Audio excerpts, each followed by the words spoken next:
नमस्कार मंडळी. तर आज आपण इथे गवार वांग बटाट्याची मिक्स भाजी कशी करायची ती पाहणार आहोत.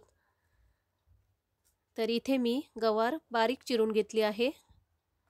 इथे मी वांग बटाट्याच्या साधारण मीडियम साईज इतक्या फोडी करून घेतल्या आहेत आणि त्या अशा पद्धतीने पाण्यात घालून ठेवल्या आहेत की जेणेकरून त्या काळ्या पडू नयेत. तर ह्या भाजीला लागणारा मसाला आपण तयार करून घेऊया. तर इथे मी 4-5 लसणीच्या पाकळ्या, 1 इंच इतपत आल्याचा तुकडा घेतला आहे, 1 चमचा धने, साधारण 1 मूठभर कोथिंबीर घालून घेऊयात आणि इथे तिखटपणासाठी मी 1 मिरचीचा वापर केला आहे. तुम्ही हा मिरचीचं प्रमाण तुमच्या आवडीनुसार कमी जास्त करू शकता. इथे मी नंतर मालवणी मसाल्याचा वापर करणार आहे, त्यामुळे मी मिरचीचं प्रमाण कमीच ठेवलं आहे. तर इथे मी ओलं खोबरं किसून घेतलेलं आहे, ते यात घालून घेतलं आहे, साधारण 2 चमचे इतपत. तर अशा पद्धतीने पाणी घालून त्याचं वाटण तयार करून घेऊ.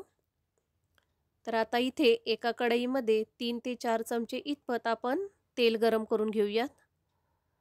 साधारण तेल गरम झाल्यानंतर 1 मीडियम साईजचा बारीक चिरून ठेवलेला कांदा यात 1 मिनिटभर तो साधारण नरम पडेल इथपर्यंत परतून घेऊयात.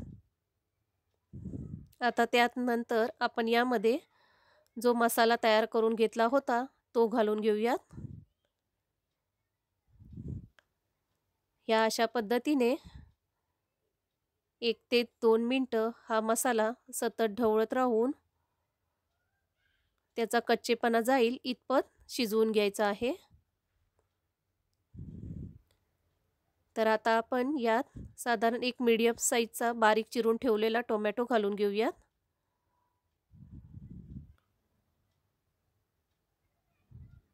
तो 1 मिनिटभर परतल्यानंतर आता आपण यामध्ये मसाले घालून घेऊयात.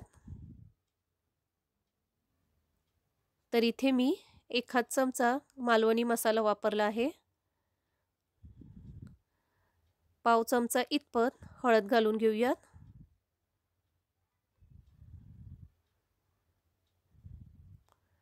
1 चमचा गरम मसाला घालून घेऊयात.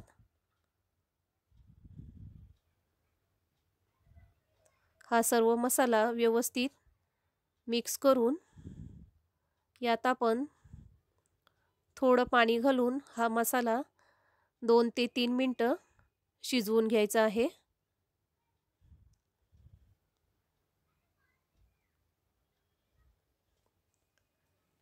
दोन ते 3 मिनिटांनंतर या अशा पद्धतीने आपला मसाला शिजून तयार आहे. तर आता आपण यामध्ये ज्या चिरून ठेवलेल्या भाज्या आहेत त्या घालून घेऊयात. तर इथे मी गवार घालून घेतली आहे. ती व्यवस्थित मिक्स केल्यानंतर ज्या वांग बटाट्याच्या बारीक फोडी करून घेतल्या होत्या त्या आपण यामध्ये घालून घेऊयात.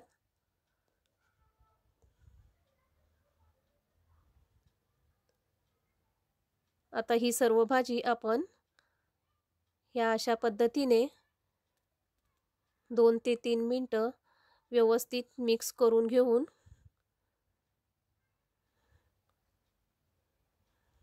यात आपण आता साधारण अर्धा ग्लास इतपत पाणी घालून घेऊयात आणि ही भाजी आता 5 ते 6 मिनिटांसाठी झाकण ठेवून शिजवून घेऊयात. भाजी शिजल्यानंतर आपण यात मीठ आपल्या चवीनुसार घालायचे आहे. तर ह्या अशा पद्धतीने ही आपली गवार वांग बटाट्याची भाजी बनवून तयार आहे.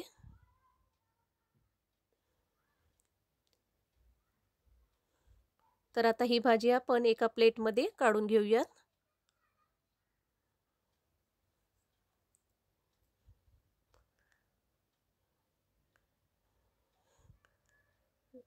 ही रेसिपी तुम्हाला कशी वाटली हे कमेंटमध्ये नक्की कळवा. आणि जर तुम्ही माझ्या चॅनलवरती नवीन असाल तर माझ्या व्हिडिओला लाईक करा, शेअर करा आणि सबस्क्राईब करायला विसरू नका. चला तर आपण पुन्हा भेटूयात नवीन रेसिपीसोबत. नमस्कार.